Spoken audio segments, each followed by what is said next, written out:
Good morning. Good morning. Course 4 के unit 1 की चर्चा कर रहे थे। कोर्स 4 के यूनिट 1 में कोर्स 4 का सब्जेक्ट है लैंग्वेज अक्रॉस द करिकुलम, मतलब पाठ्यक्रम में भाषा। लैंग्वेज अक्रॉस द करिकुलम, इसमें जो यूनिट 1 है उसमें यूनिट 1 में लैंग्वेज पॉलिसी में 3 language formula, second constitutional provisions, third colonial debates on school language policies.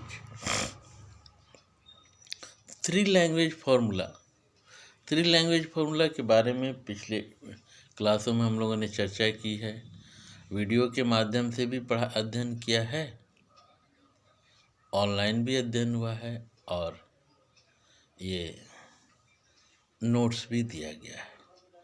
शिक्षा के तीनों माध्यमों से, तीनों फॉर्मेटों से आप लोगों को बताया गया है।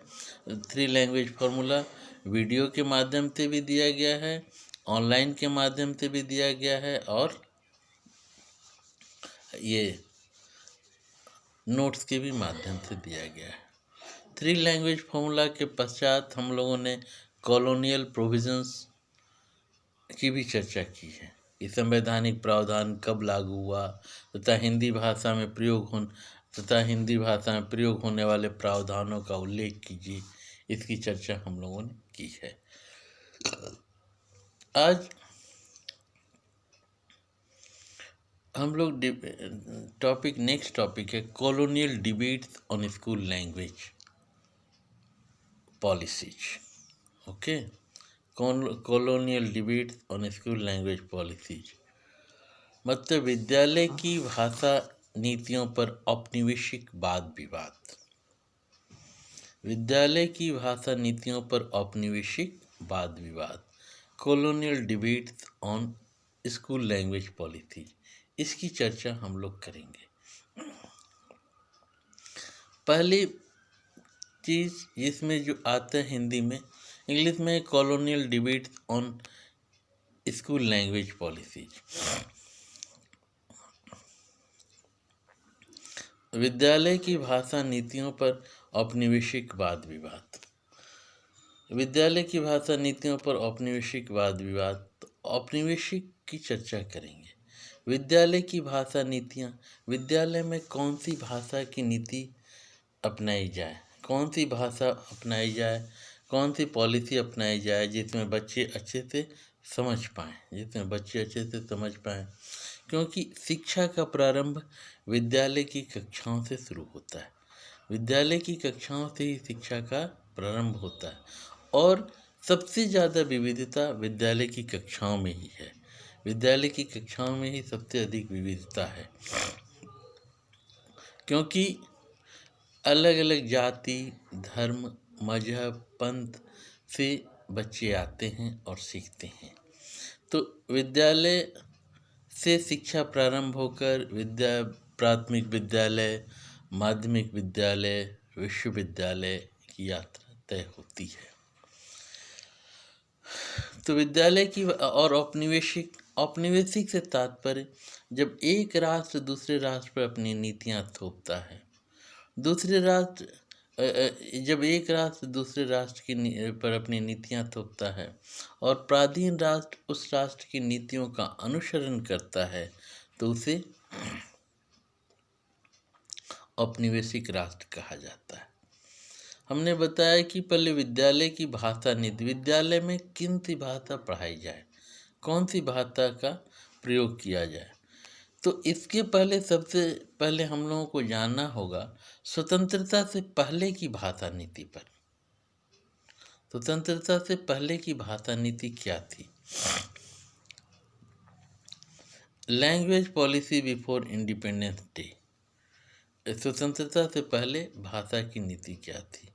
प्राचीन काल में हमारी भाषा नीति स्पष्ट थी, बोलियां अनेक थी, किंतु शिक्षा एवं सरकारी कामकाज के माध्यम के रूप में संस्कृत स्वीकृत थी। प्राचीन काल में हमारी भाषा नीति स्पष्ट थी, बोलियां अनेक थी, अनेक बोलने वाले थे, किंतु शिक्षा एवं सरकारी कामकाज के माध्यम के रूप में संस्कृत भाषा स्वीकृत थी। संस्कृत को देववाणी भी कहा जाता है और प्राचीन काल से ही, स्वतंत्रता से पूर्व प्राचीन काल से ही संस्कृत भाषा का प्रयोग किया जाता रहा है। संस्कृत विद्वान, शिक्षितों और जनता के उच्च वर्ग की भाषा अर्थात देववाणी थी। संस्कृत को देववाणी कहा जाता है। संस्कृत विद्वान, शिक्षितों और जनता के उच्च वर्ग की भाषा अर्थात देववाणी थी। पाणिनि एवं पतंजलि जैसे भाषा वैज्ञानिकों के हाथों में आकर वह यह इतनी परिमार्जित हो गई थी कि उच्चतम एवं सूक्ष्म से सूक्ष्म विचारों को अभिव्यक्त करने में यह सर्वथा समर्थ थी। कामकाज की भाषा होने के कारण यह अत्यंत सम्मानीय मानी जाती थी। कामकाज की भाषा होने के कारण यह अत्यंत सम्मानीय मानी जाती थी। अतः इसका देववाणी नाम इसी सम्मान का सूचक है। कुछ समय पश्चात अर्थात बौद्ध काल में अशोक जैसे महान सम्राट के शासनकाल में भारत की राजभाषा का पद पाली और प्राकृत को मिला। फिर क्या था, पाली और प्राकृत की भी खूब उन्नति हुई। इसमें ग्रंथ रचे गए, घोषणाएं की गईं, शिलाओं एवं स्तंभों पर लेख लिखे गए एवं भारत के प्रमुख विद्यालयों, विहारों, विश्वविद्यालयों तथा आश्रमों में पाली और प्राकृत का पठन पाठन होने लगा। स्वतंत्रता से पूर्व भाषा नीति, language policy before independence day. प्राचीन काल में हमारी भाषा नीति स्पष्ट थी। बोलियां अनेक थीं, किंतु शिक्षा एवं सरकारी कामकाज के माध्यम के रूप में संस्कृत स्वीकृत थी। संस्कृत विद्वानों, शिक्षितों और जनता के उच्च वर्ग की भाषा अर्थात देववाणी थी। पाणिनि एवं पतंजलि जैसे भाषा वैज्ञानिकों के हाथों में आकर यह इतनी परिमार्जित हो गई थी कि उच्चतम एवं सूक्ष्म से सूक्ष्म विचारों को अभिव्यक्त करने में यह सर्वथा समर्थ थी। कामकाज की भाषा होने के कारण यह अत्यंत सम्मानीय मानी जाती थी।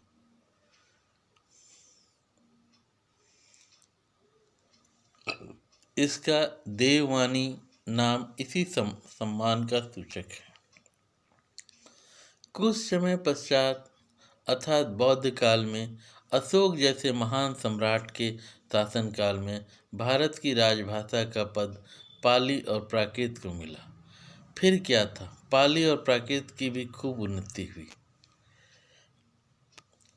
इसमें ग्रंथ रचे गए, घोषणाएं की गईं, शिलाओं एवं स्तंभों पर लेख लिखे गए एवं भारत के प्रमुख विद्यालयों, विहारों, विश्वविद्यालयों तथा आश्रमों में पाली और प्राकृत का पठन पाठन होने लगा।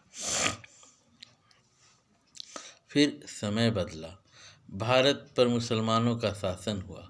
मुगलों के शासनकाल में कुछ स्थिरता आई। कामकाज की भाषा फारसी हुई। अदालतों, कचहरियों एवं दरबारों में फारसी का बोलबाला प्रारंभ हुआ, जिसके अवशेष अभी भी कचहरियों में देवनागरी लिपि में लिखे देखे गए। कुछ ठेठ फारसी के शब्दों के रूप में देखे जा सकते हैं। साधारण जनता ने बाजारों में एक अन्य भाषा उर्दू या हिंदी का विकास कर लिया था, किंतु राजभाषा का पद फारसी को ही प्राप्त था। अतः शिक्षालयों में भी फारसी का पठन पाठन प्रारंभ हुआ। मकतब और मदरसे खुले। फारसी का विद्वान चारों ओर सम्मानित होने लगा। यह समय भी अधिक दिन न रह सका। एक समय आया जब समूचा भारत ब्रिटिश राष्ट्रध्वज के नीचे आ गया।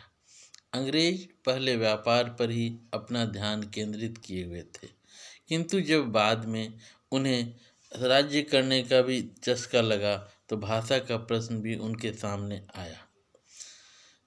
व्यापारी तो इस तरह से जो स्वतंत्रता से पहले की भाषा नीति है, लैंग्वेज पॉलिसी बिफोर इंडिपेंडेंस, इसे प्राचीन काल में हमारी भाषा नीति स्पष्ट थी। बोलियां अनेक थीं, किंतु शिक्षा एवं सरकारी कामकाज के माध्यम के रूप में संस्कृत स्वीकृत थी। संस्कृत विद्वानों, शिक्षितों और जनता के उच्च वर्ग की भाषा अर्थात देववाणी थी। पाणिनि एवं पतंजलि जैसे भाषा वैज्ञानिकों के हाथ में आकर यह इतनी परिमार्जित हो गई थी कि उच्चतम एवं सूक्ष्म से सूक्ष्म विचारों को अभिव्यक्त करने में यह सर्वथा समर्थ थी। कामकाज की भाषा होने के कारण यह अत्यंत सम्मानीय मानी जाती थी।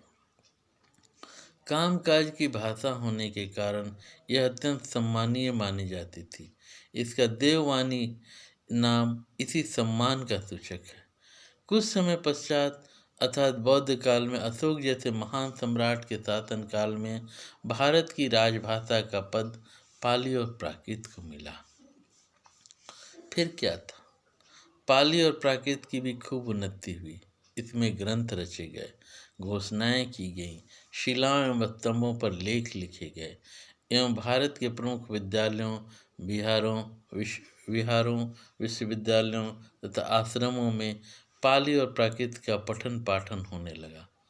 फिर समय बदला, भारत पर मुसलमानों का शासन हुआ। मुगलों के शासन काल में कुछ स्थिरता आई।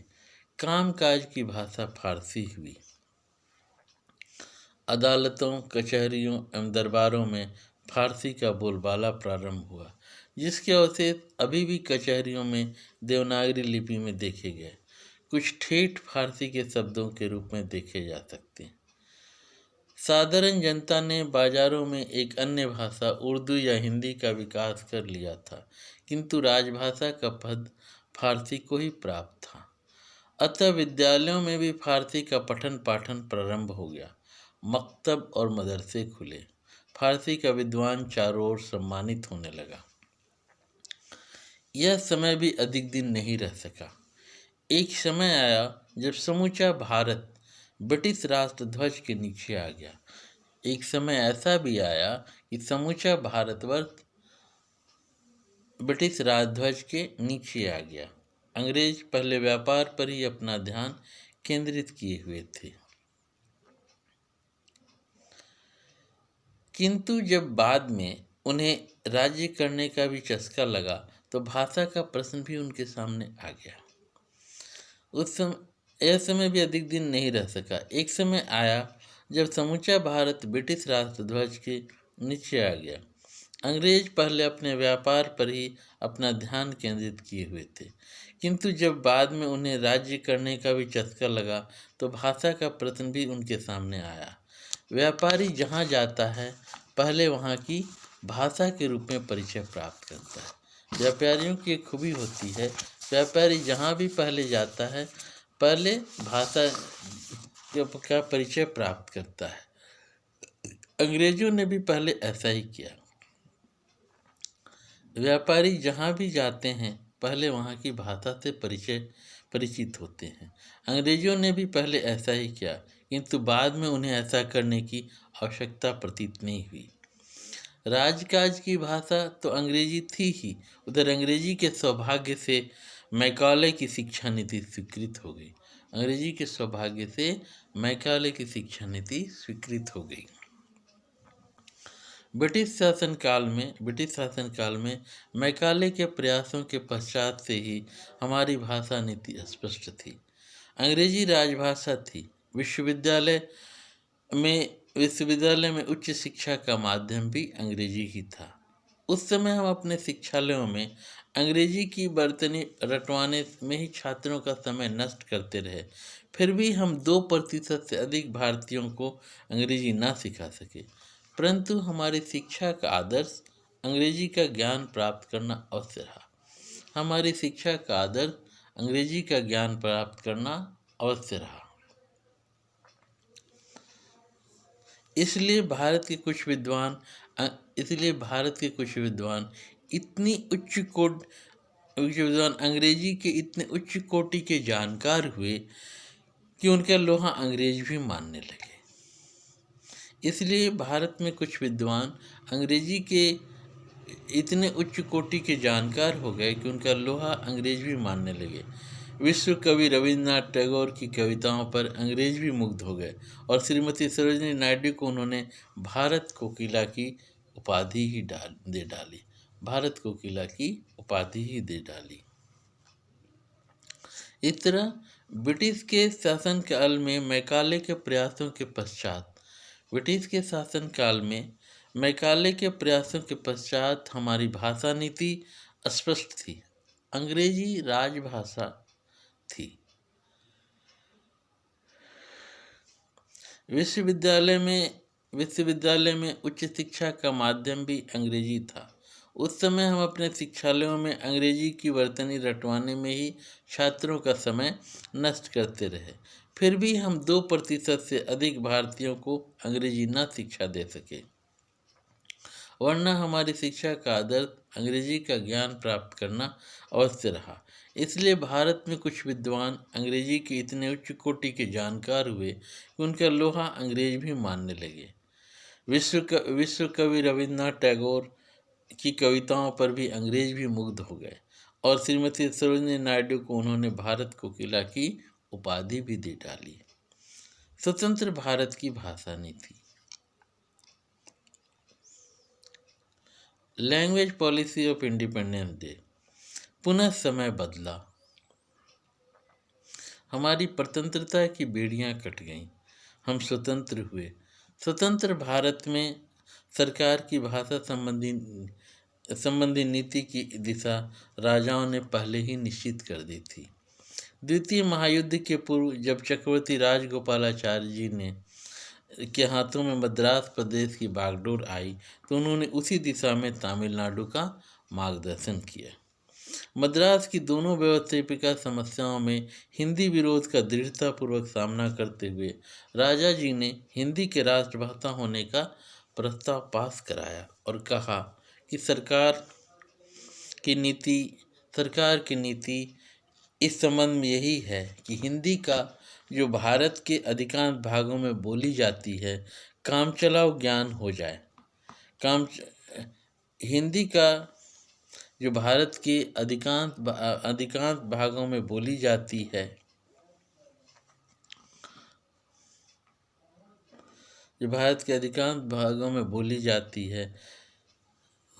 कामचलाऊ रूप से ज्ञान हो जाए और ताकि इस मद्रास प्रदेश के विद्यार्थी इस योग्य हो जाएं कि दक्षिण तथा उत्तर में सुविधापूर्वक विचार विनिमय कर सकें। दक्षिण तथा उत्तर में आसानी से विचार विनिमय कर सकें। उन्होंने शिक्षा के उद्देश्य का संदर्भ देते हुए आगे कहा,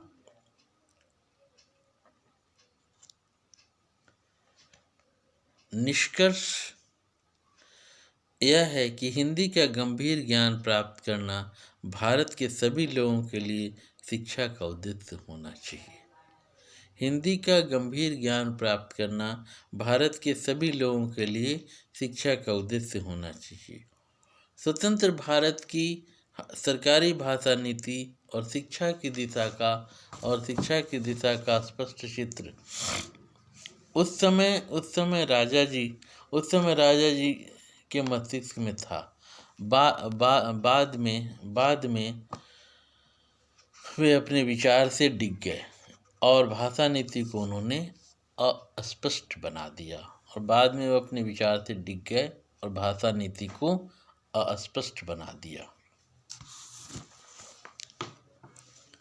आचार्य विनोबा भावे जो भूदान आंदोलन के प्रवर्तक थे ने तो यहाँ तक कह डाला था कि मैं दुनिया की सब भाषाओं की इज्जत करता हूँ, परंतु मेरे देश में हिंदी की इज्जत ना हो यह मैं नहीं सह सकता। आचार्य विनोबा भावे ने तो यहाँ तक कह डाला था कि मैं दुनिया की सब भाषाओं की इज्जत करता हूँ, परंतु मेरे देश में हिंदी की इज्जत न हो, यह मैं नहीं सह सकता। प्रसिद्ध समाजशास्त्री, प्रसिद्ध भाषा शास्त्री डॉक्टर सुनीत कुमार चटर्जी के उद्गार भी भाषा नीति के परिचायक थे। उनका भी मानना था कि राष्ट्रीयता के प्रतीक स्वरूप एक भाषा के बिना काम नहीं चल सकता। राष्ट्रीयता के प्रतीक एक भाषा के बिना काम नहीं चल सकता, और वह भाषा देश की या राष्ट्र की कोई भाषा होनी चाहिए। हिंदी की प्रतिष्ठा सर्वत्र दिख पड़ती है। हमारा सब अंतरप्रांतीय कामकाज राष्ट्रभाषा हिंदी में ही होता है। बाद में डॉक्टर साहब भ्रम के शिकार हो गए। महात्मा गांधी ने भाषा नीति के संबंध में बड़े सुलझे हुए विचार स्वतंत्रता से पूर्व ही जनता के सामने रख दिए थे। महात्मा गांधी ने भाषा नीति के संबंध में बड़े सुलझे हुए विचार स्वतंत्रता से पहले ही जनता के समक्ष रख दिया था। उन्होंने स्पष्ट रूप से कहा था कि समूचे हिंदुस्तान के साथ व्यवहार करने के लिए हमको भारतीय भाषाओं में से एक ऐसी भाषा या जबान की जरूरत है जिसे ज़्यादा तादाद में लोग जानते और समझते हों। हमको भारतीय भाषाओं में एक ऐसी भाषा या जबान की जरूरत है जिसे आज ज़्यादा तादाद में लोग जानते और समझते हों, और बाकी लोग इसे झट सीख सकें। इसमें शक नहीं कि हिंदी ऐसी ही भाषा है। उत्तर के हिंदू और मुसलमान दोनों इस भाषा को बोलते और समझते हैं। स्वतंत्रता से पहले हिंदी का पठन पाठन राष्ट्र सेवा का एक अंग समझा जाता था। अनेक वर्षों के स्वतंत्र शासन में हमने हिंदी की इतनी उन्नति कर ली है, और हिंदी के प्रति देश में इतना सम्मान बढ़ गया है कि हिंदी वाला अब प्रशंसा की अपेक्षा निंदा का सूचक हो गया है। किसी समय खद्दर के प्रति भी सम्मान का भाव था, किंतु आज खद्दर की टोपी भ्रष्टाचार का प्रतीक बनती जा रही है।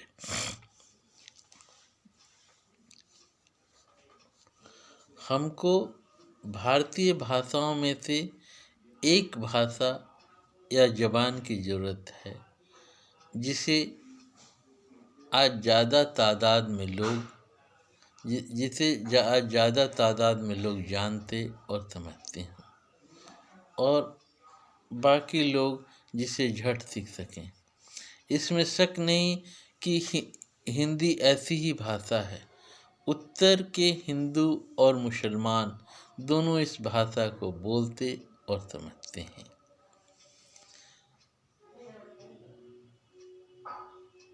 स्वतंत्रता से पहले हिंदी का पठन पाठन राष्ट्र सेवा का एक अंग समझा जाता था। अनेक वर्षों के स्वतंत्र शासन में हमने हिंदी की इतनी उन्नति कर ली है, और हिंदी के प्रति देश में इतना सम्मान बढ़ गया है कि हिंदी वाला अब प्रशंसा की अपेक्षा निंदा का सूचक हो गया है। किसी समय खद्दर के प्रति भी सम्मान का भाव था, किंतु आज खद्दर की टोपी भ्रष्टाचार का प्रतीक हो गई है, भ्रष्टाचार का प्रतीक बनती जा रही है। यहाँ हम यह सोचने को विवश हो जाते हैं कि यदि हमारी सरकारी नीति इसी प्रकार की रही तो राष्ट्रध्वज, राष्ट्रगान, संविधान आदि का हम भारतीय कितनों दिनों तक आदर कर सकेंगे, कहा नहीं जा सकता। किसी समय खद्दर के प्रति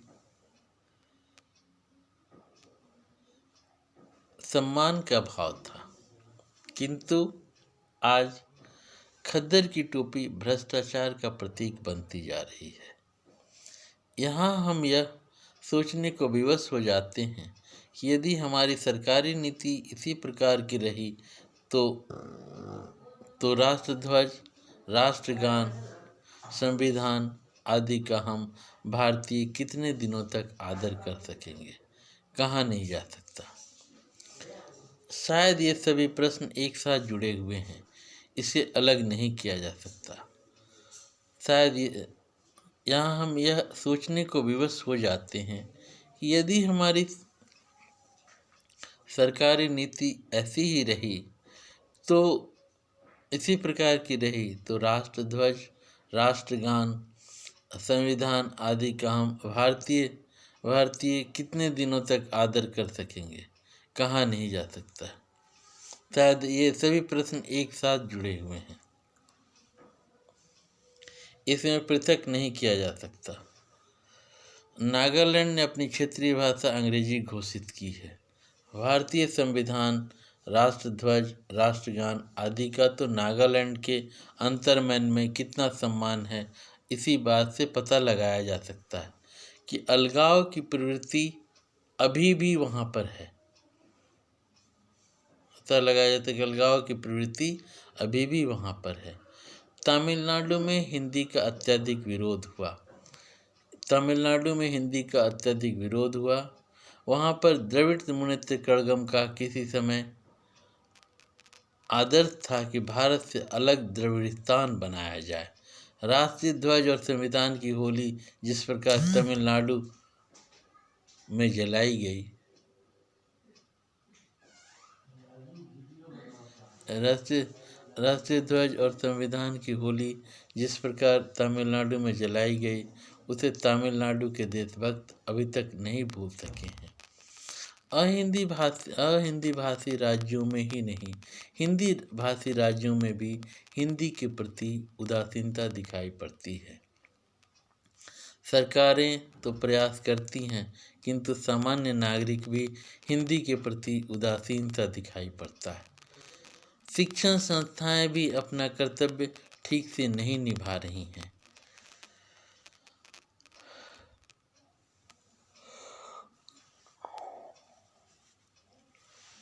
स्वतंत्रता से पहले हिंदी का पठन पाठन राष्ट्र सेवा का एक अंग समझा जाता था। हमको भारतीय भाषाओं में से एक ऐसी भाषा या जबान की ज़रूरत है जिसे आज ज़्यादा तादाद में लोग जानते और समझते हों और बाकी लोग जिसे झट सीख सकें। इसमें शक नहीं कि हिंदी ऐसी ही भाषा है। उत्तर के हिंदू और मुसलमान दोनों इस भाषा को बोलते और समझते हैं। स्वतंत्रता से पहले हिंदी का पठन पाठन राष्ट्र सेवा का एक अंग समझा जाता था। अनेक वर्षों के स्वतंत्र शासन में हमने हिंदी की इतनी उन्नति कर ली है और हिंदी के प्रति देश में इतना सम्मान बढ़ गया है कि हिंदी वाला प्रशंसा की अपेक्षा निंदा का सूचक हो गया है। किसी समय खद्दर के प्रति भी सम्मान का भाव था, किंतु आज खद्दर की टोपी भ्रष्टाचार का प्रतीक बनती जा रही है। यहाँ हम यह सोचने को विवश हो जाते हैं कि यदि सरकारी नीति इसी प्रकार की रही तो राष्ट्रध्वज, राष्ट्रगान, संविधान आदि का हम भारतीय कितने दिनों तक आदर कर सकेंगे? कहाँ नहीं जा सकता है। नागालैंड ने अपनी क्षेत्रीय भाषा अंग्रेजी घोषित की है।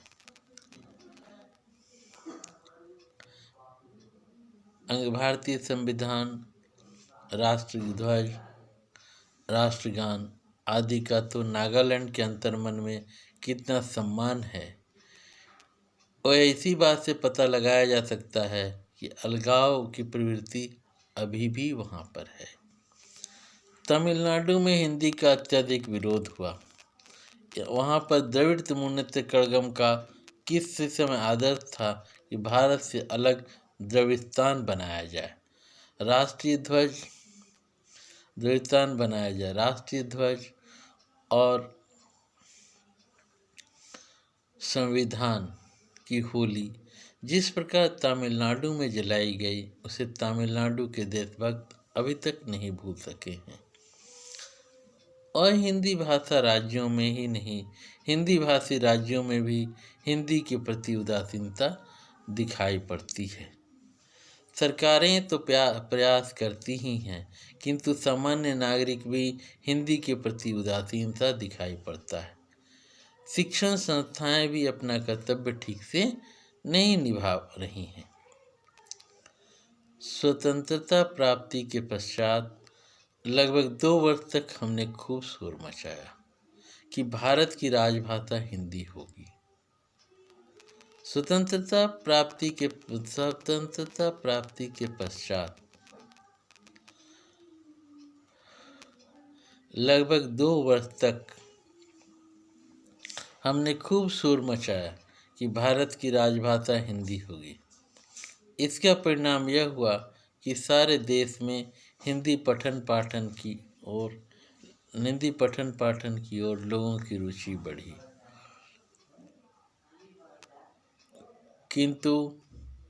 किंतु संविधान लागू होते होते यह निश्चय होने लगा कि तुरंत हिंदी सिखाने की आवश्यकता नहीं है।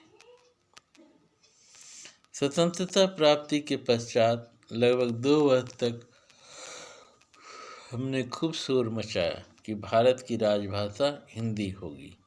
इसका परिणाम यह हुआ कि सारे देश में हिंदी पठन पाठन की ओर लोगों की रुचि बढ़ी।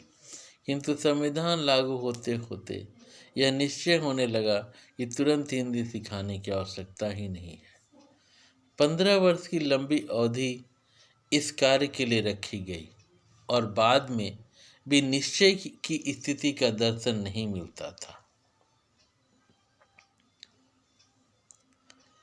स्वतंत्रता प्राप्ति के पश्चात लगभग 2 वर्ष तक हमने खूब शोर मचाया कि भारत की राजभाषा हिंदी होगी। इसका परिणाम यह हुआ कि सारे देश में हिंदी पठन पाठन की ओर लोगों की रुचि बढ़ी।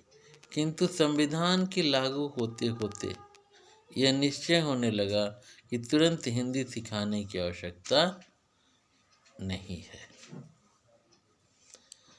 15 वर्ष की लंबी अवधि इस कार्य के लिए रखी गई और बाद में भी निश्चय की स्थिति का दर्शन नहीं मिलता था। इसलिए कुछ अहिंदी भाषी राज्यों में हिंदी शिक्षा को गंभीरता से देखा ही नहीं गया। 15 वर्ष की लंबी अवधि तक इस कार्य के लिए रखी गई और बाद में भी निश्चय की स्थिति का दर्शन नहीं मिलता था।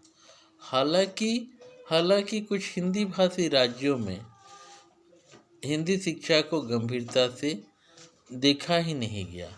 कारण स्पष्ट था, राजकाज की भाषा शिक्षा भाषा की प्रेरणा स्रोत होती है। राजभाषा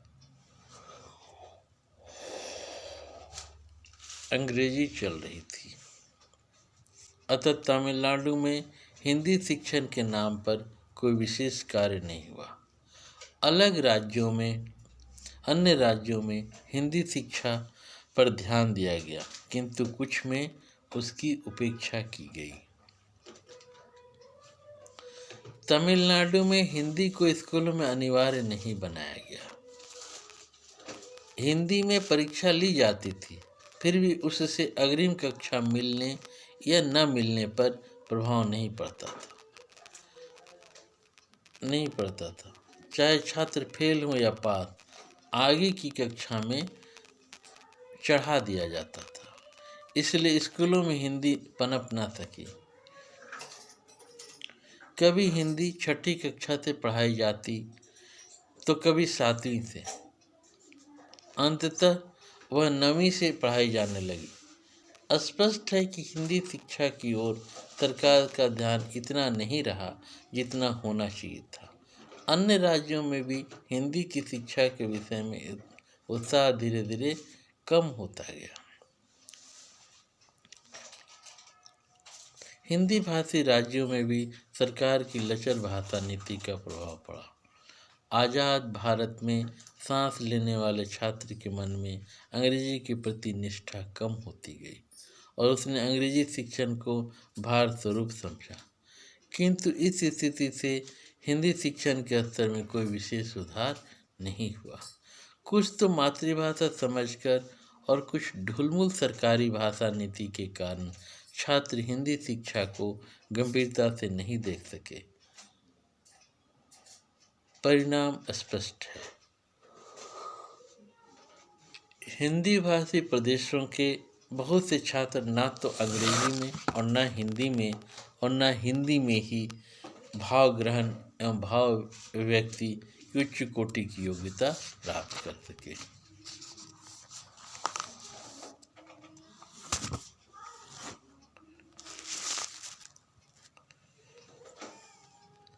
शिक्षा की दृष्टि से यह स्थिति भयावह है। शिक्षा की दृष्टि से यह स्थिति भयावह है। पिछले अनेक वर्षों में हम छात्रों के भविष्य के साथ खिलवाड़ ही तो कर रहे हैं। शिक्षा की वर्तमान में हम कह सकते हैं शिक्षा की स्थिति की दृष्टि से स्थिति भयावह है। पिछले अनेक वर्षों से हम छात्रों के भविष्य के साथ खिलवाड़ कर रहे हैं। कभी तो हम अंग्रेजों को कक्षा 6 से ही प्रारंभ करते हैं तो कभी कक्षा 1 से अनिवार्य करने का उपदेश दे डालते हैं। कभी हाई स्कूल में अंग्रेजी को अनिवार्य विषय बनाते हैं तो कभी उसे वैकल्पिक कर देते हैं। कभी हिंदी साहित्य को इंटर के लिए अनिवार्य घोषित कर देते हैं तो कभी किसी वर्ग के लिए सामान्य हिंदी अनिवार्य करके साहित्य को वैकल्पिक कर देते हैं। कभी इंटर में विज्ञान के छात्रों के लिए अनिवार्य करते हैं तो कभी वैकल्पिक करते हैं। सन 1967 में उत्तर प्रदेश में संविदा सरकार ने हाई स्कूल एवं इंटरमीडिएट परीक्षा के लिए भाषा नीति संबंधी 3-4 परस्पर विरोधी आदेश निकाले थे। कोई भी राजनीतिक दल भाषा नीति के संबंध में स्पष्ट बात नहीं करता है। कोई भी राजनीतिक दल भाषा नीति के संबंध में स्पष्ट बात नहीं करता है। घुमा फिराकर वक्तव्य दिए जाते हैं। सरकार ने तो शिथिल नीति का अपनाने का परिचय प्रारंभ से ही शुरू से ही दे दिया है। शिक्षा में भाषा में के अध्ययन का प्रश्न राजभाषा के प्रश्न के साथ जुड़ा हुआ है। यह नौकरी का प्रश्न बन जाता है। राजभाषा के संबंध में अस्थिर नीति शिक्षा अस्थिर भाषा नीति को जन्म देती है। हमारी सरकार ने सन 1956 तक द्विभाषा सूत्र की ओर अपना झुकाव प्रदर्शित किया। सन 1956 से सन 1967 तक हम त्रिभाषा सूत्र का जाप करते रहे। वर्ष 1967-68 में केंद्रीय सरकार पुनः द्विभाषा सूत्र की ओर झुकी और अब पुनः त्रिभाषा सूत्र की चर्चा गर्म है। भाषाई नीति त्रिभाषा सूत्र। हमारा मूल उद्देश्य राष्ट्रीय एकता अंतर्जातीय एवं अंतर्राष्ट्रीय स्तर पर हमारा मूल उद्देश्य राष्ट्रीय एकता अंतर्जातीय अंतर्राज्यीय अंतर्राष्ट्रीय स्तर पर सहज संवाद एवं संचार स्थापित करना है। इसके लिए केंद्र सरकार और राज्य और केंद्र शासित राज्यों की सरकारों द्वारा विद्यालयों में त्रिभाषा सूत्र का पालन सुनिश्चित करना है। भाषाई संदर्भ में यदि राज्य सरकारें चाहें तो इसमें मामूली संशोधन भी कर सकती हैं। जैसे उत्तर पूर्वी राज्यों को उनकी आवश्यकताओं को ध्यान में रखकर अपने विवेक के अनुसार उनकी मूल भावनाओं को समझते हुए लागू करने की आज़ादी है। प्राथमिक विद्यालयों के प्रथम वर्षों में शिक्षा के माध्यम के रूप में मातृभाषा का प्रयोग बच्चों को सुनने, बोलने, पढ़ने, लिखने और सोचने इत्यादि में समझ विकसित करने में मदद करता है, जिससे बच्चे सुवाच्य, शुद्ध उच्चारण एवं सही वर्तनी सीखने तथा लेखन की गलतियों से बच सकेंगे। साथ ही साथ सृजनात्मकता, आत्मविव्यक्ति में विश्वास एवं मौलिक चिंतन कर सकेंगे। इसके पश्चात विद्यालय शिक्षा की कक्षाओं में सहज रूप से क्षेत्रीय भाषाओं और अन्य दूसरी भाषाओं के माध्यम से ज्ञान अर्जित करने में भी समर्थ हो सकेंगे। हिंदी राष्ट्रभाषा के रूप में हिंदी राष्ट्रभाषा के रूप में Hindi as the national language. ये अगला टॉपिक है हिंदी राष्ट्रभाषा के रूप में, Hindi as a national language. Bharat में संविधान में हिंदी को राष्ट्रभाषा का स्थान दिया गया, परंतु अंग्रेजी भी साथ साथ चलते रहनी चाहिए, ऐसा भी विधान किया गया। इसका परिणाम यह हुआ कि अंग्रेजी की प्रमुखता बनी रही तथा दक्षिणी प्रदेशों और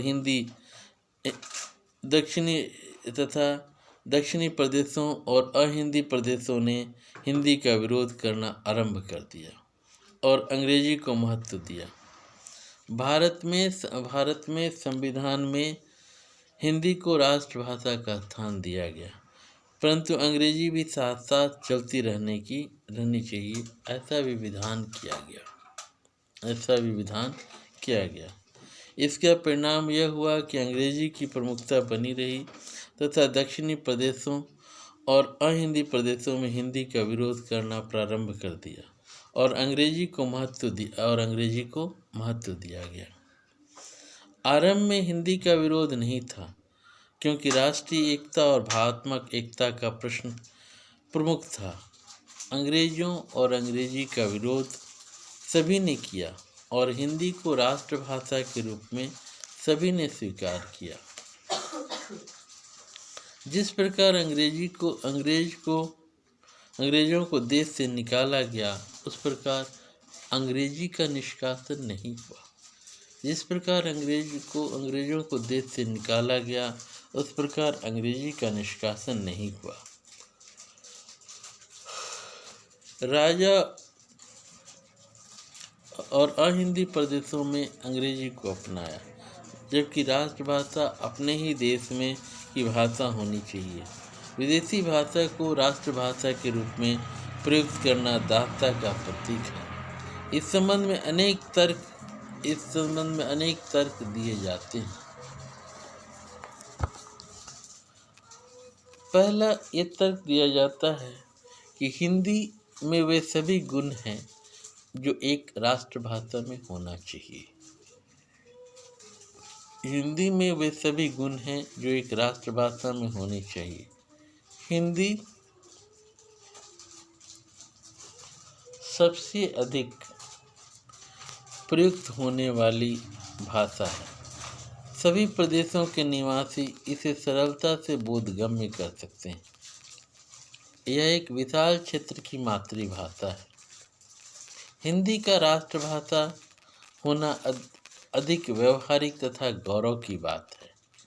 हिंदी में वे सभी गुण हैं जो एक राष्ट्रभाषा में होना चाहिए। हिंदी सबसे अधिक प्रयुक्त होने वाली भाषा है। सभी प्रदेशों के निवासी इसे सरलता से बोधगम्य कर लेते हैं। यह एक विशाल क्षेत्र की मातृभाषा है। हिंदी का राष्ट्रभाषा होना अधिक व्यवहारिक तथा गौरव की बात है। दूसरा, पहला है, हिंदी में वे सभी गुण हैं जो एक राष्ट्रभाषा में होना चाहिए। हिंदी सबसे अधिक प्रयुक्त होने वाली भाषा है। सभी प्रदेशों के निवासी इसे सरलता से बोधगम्य कर लेते हैं। एक विशाल क्षेत्र की मातृभाषा है। हिंदी का राष्ट्रभाषा होना अधिक व्यवहारिक तथा गौरव की बात है। दूसरा, हिंदी भाषा की आदि जननी संस्कृत को कहा जाता है। भारत की अन्य भाषाएं भी संस्कृत से निकली हैं और अधिक समीप हैं। दक्षिणवासी संस्कृत को अधिक प्रयुक्त करते हैं। हिंदी का प्रयोग अधिक सरल तथा सुगम है। हिंदी में वे सभी गुण हैं जो राष्ट्रभाषा में होना चाहिए। हिंदी सबसे अधिक प्रयुक्त होने वाली भाषा है। सभी प्रदेशों के निवासी इसे सरलता से बोधगम्य कर लेते हैं। यह एक विशाल क्षेत्र की मातृभाषा है। हिंदी का राष्ट्रभाषा होना अधिक व्यवहारिक तथा गौरव की बात है। हिंदी भाषा की आदि जननी संस्कृत को कहा जाता है। हिंदी भाषा की आदि जननी संस्कृत को कहा जाता है। भारत की अन्य भाषाएं भी संस्कृत से निकली हैं और अधिक समीप हैं। दक्षिणवासी संस्कृत को अधिक प्रयुक्त करते हैं। हिंदी का प्रयोग अधिक सरल तथा सुगम है। हिंदी का प्रयोग अधिक सरल तथा सुगम है। ये राष्ट्रभाषा का महत्व राष्ट्रीय एकता और भावात्मक एकता को बनाए रखने में होता है। राष्ट्रभाषा का महत्व राष्ट्रीय एकता और भावात्मक एकता को बनाए रखने में होता है। आज भाषा के आधार पर देश के विभाजन संबंधी समस्याएं आती हैं। अंग्रेजी से राष्ट्रीय एकता नहीं बनाए रख सकते, क्योंकि भावात्मक पक्ष की अभिव्यक्ति अपनी भाषा के माध्यम से होती है। राष्ट्रीयता का भाव एक भाषा के माध्यम से सफलीभूत होता है। जवाहरलाल नेहरू के अनुसार हिंदी का ज्ञान राष्ट्रीयता को प्रोत्साहन देता है और हिंदी अन्य भाषाओं की अपेक्षा सबसे अधिक राष्ट्रभाषा बनने की योग्यता रखती है। अपने देश की भाषा को राष्ट्रभाषा का स्थान न देकर विदेशी भाषा को राष्ट्रभाषा के रूप में प्रयुक्त करना हमारी दासता का प्रतीक है। मानसिक रूप से अंग्रेजों तथा अंग्रेजी की दासता बनी हुई है।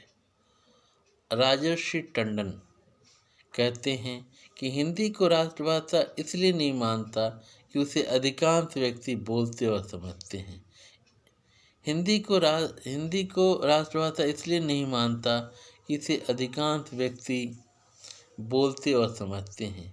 इस कारण भी नहीं कि यह भारतीय संस्कृति का प्रतीक है, इसलिए भी नहीं कि यह प्रगतिशील और वैज्ञानिक भाषा है, अपितु मैं हिंदी को राष्ट्रभाषा इसलिए मानता हूँ कि इसमें हमारी दासता की प्रतीक अंग्रेजी को निष्कासन करने की क्षमता है। क्लियर? जवाहरलाल नेहरू के अनुसार हिंदी का ज्ञान राष्ट्रीयता को प्रोत्साहन देता है और हिंदी अन्य भाषाओं की अपेक्षा सबसे अधिक राष्ट्रभाषा बनने की योग्यता रखती है। अपने देश की भाषा को राष्ट्रभाषा का स्थान न देकर विदेशी भाषा को राष्ट्रभाषा के रूप में बोलने और राष्ट्रभाषा के रूप में प्रयुक्त करना हमारी दासता का प्रतीक है। मानसिक रूप से अंग्रेजों तथा अंग्रेजी की दासता बनी हुई है। राजर्षि टंडन के अनुसार हिंदी को राष्ट्रभाषा इसलिए नहीं मानता कि इसे अधिकांश व्यक्ति बोलते और समझते हैं। इस कारण भी नहीं कि भारतीय संस्कृति का प्रतीक है, इसलिए भी नहीं कि यह प्रगतिशील और वैज्ञानिक भाषा है, अपितु मैं हिंदी को राष्ट्रभाषा इसलिए मानता हूँ कि इसमें हमारी दासता के प्रतीक अंग्रेजी को निष्कासन करने की क्षमता है।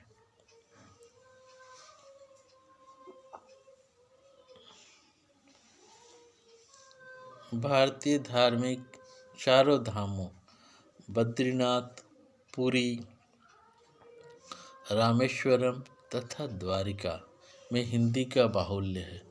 भारतीय धार्मिक चारों धामों बद्रीनाथ, पुरी, रामेश्वरम तथा द्वारिका में हिंदी का बाहुल्य है।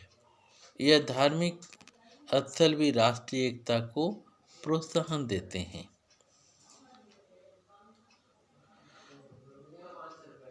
हरिद्वार, मथुरा, अयोध्या, काशी, चित्रकूट आदि स्थलों पर हिंदी का ही प्रयोग होता है।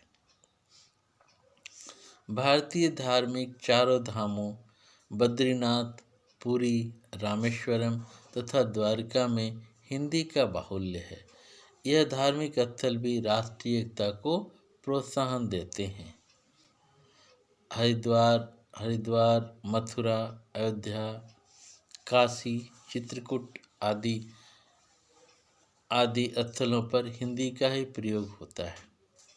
हिंदी भाषा भावात्मक अभिव्यक्ति का एक महत्वपूर्ण माध्यम है। हिंदी भारत के हृदय की वाणी रही है। हिंदी भारत के हृदय की वाणी रही है। हिंदी भाषा क्षेत्र देश का हृदय माना जाता है। हिंदी भाषा क्षेत्र देश का हृदय माना जाता है। हिंदी साहित्य की रचनाएं भारत की संस्कृति का प्रतीक हैं और यह किसी विशिष्ट क्षेत्र तक सीमित नहीं है। आजकल तकनीकी माध्यमों, रेडियो तथा दूरदर्शन पर अधिकांश कार्य हिंदी में ही प्रस्तुत किए जाते हैं। सभी भारतवासी उन्हें सुनते हैं तथा देखते हैं और समझना सभी के लिए सरल एवं सुगम होता है। इसलिए राष्ट्रभाषा में व्यवहारिक कठिनाई भी नहीं है।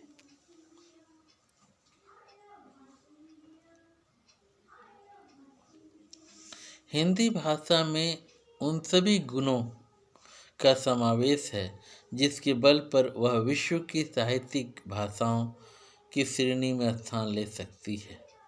हिंदी भाषा में उन सभी गुणों का समावेश है जिनके बल पर वह विश्व की साहित्यिक भाषाओं की श्रेणी में स्थान ले सकती है।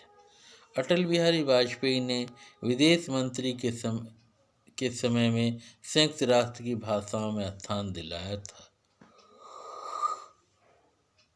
भारत के महानगरों में प्राय हिंदी का प्रयोग ही अधिक किया जाता है। आज फिल्में, चलचित्रों का युग है। अधिकांश फिल्मों का निर्माण हिंदी में ही हो रहा है। भारत के महान कवियों की रचनाएं हिंदी में उपलब्ध हैं।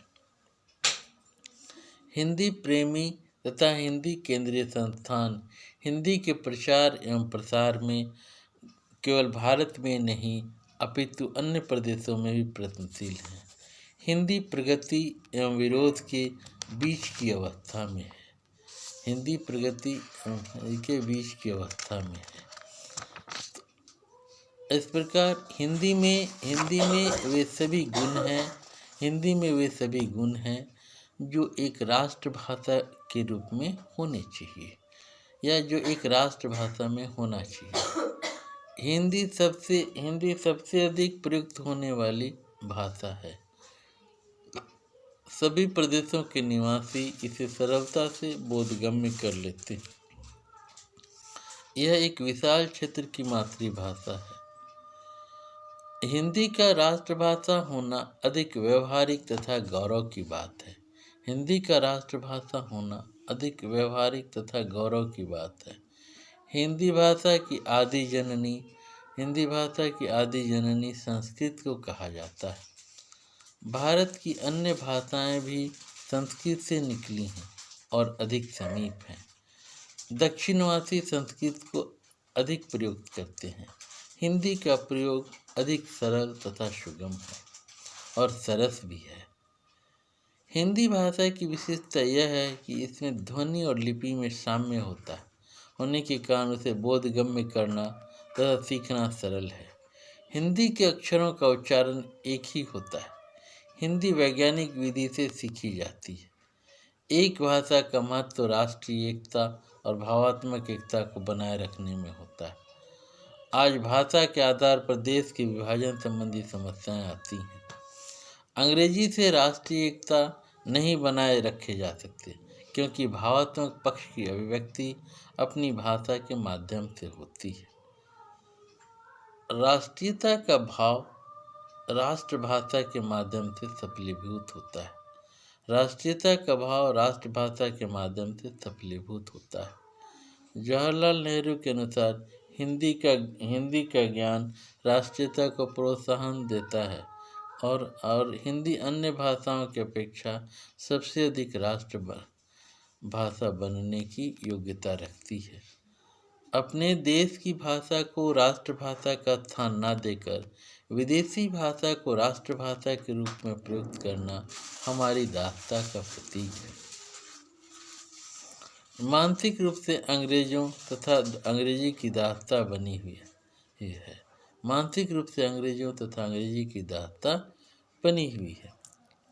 राजर्षि टंडन कहते हैं, राजर्षि टंडन के अनुसार हिंदी को राष्ट्रभाषा इसलिए नहीं मानता कि उसे अधिकांश व्यक्ति बोलते और समझते हैं।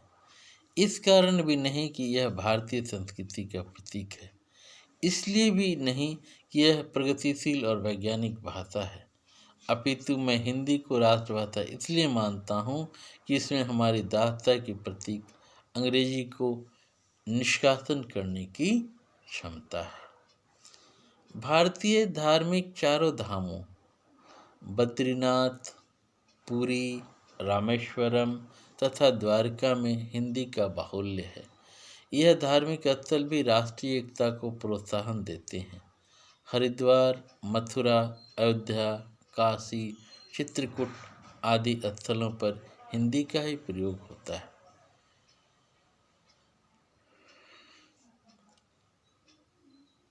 हिंदी भाषा भावात्मक अभिव्यक्ति का महत्वपूर्ण माध्यम है। हिंदी भारत के हृदय की वाणी रही है। हिंदी भाषा क्षेत्र देश का हृदय माना जाता है। हिंदी साहित्य की रचनाएं भारत की संस्कृति का प्रतीक है। यह किसी विशिष्ट क्षेत्र तक सीमित नहीं है। आज तकनीकी माध्यमों, रेडियो तथा दूरदर्शन पर अधिकांश कार्य हिंदी में ही प्रस्तुत किए जाते हैं। सभी भारतवासी उन्हें सुनते हैं और देखते हैं और समझना सभी के लिए सरल एवं सुगम होता है। इसलिए राष्ट्रभाषा में व्यवहारिक कठिनाई भी नहीं है। हिंदी भाषा में उन सभी गुणों का समावेश है जिनके बल पर वह विश्व की साहित्यिक भाषाओं की श्रेणी में स्थान ले सकती है। प्रधानमंत्री अटल बिहारी वाजपेयी ने विदेश मंत्री के रूप में के समय में संयुक्त राष्ट्र की भाषाओं में स्थान दिलाया था। भारत के महानगरों में प्राय हिंदी का ही प्रयोग अधिक किया जाता है। आज फिल्मों का युग है। अधिकांश फिल्मों का निर्माण हिंदी में ही हो रहा है। भारत के महान कवियों की रचनाएं हिंदी में उपलब्ध हैं। हिंदी प्रेमी तथा हिंदी केंद्रीय संस्थान हिंदी के प्रचार एवं प्रसार में केवल भारत में नहीं बल्कि अन्य देशों में प्रयत्नशील है। हिंदी प्रगति एवं विरोध के मध्य की अवस्था है। तो आज हम लोगों ने नए topic colonial debates on school language policies, विद्यालय की भाषा नीतियों पर औपनिवेशिक वाद विवाद की चर्चा कर रहे हैं। इसमें हम लोगों ने चर्चा की स्वतंत्रता से पूर्व भारत की भाषा नीति क्या थी, स्वतंत्रता के पश्चात भारत की भाषा नीति क्या है, और हिंदी राष्ट्रभाषा के रूप में कैसे हो सकती है। हिंदी में वे सभी गुण हैं जो राष्ट्रभाषा में होने चाहिए। अगली कक्षा में हम लोग चर्चा करेंगे भाषा के विभिन्न रूप। इसके thank you, have a nice day.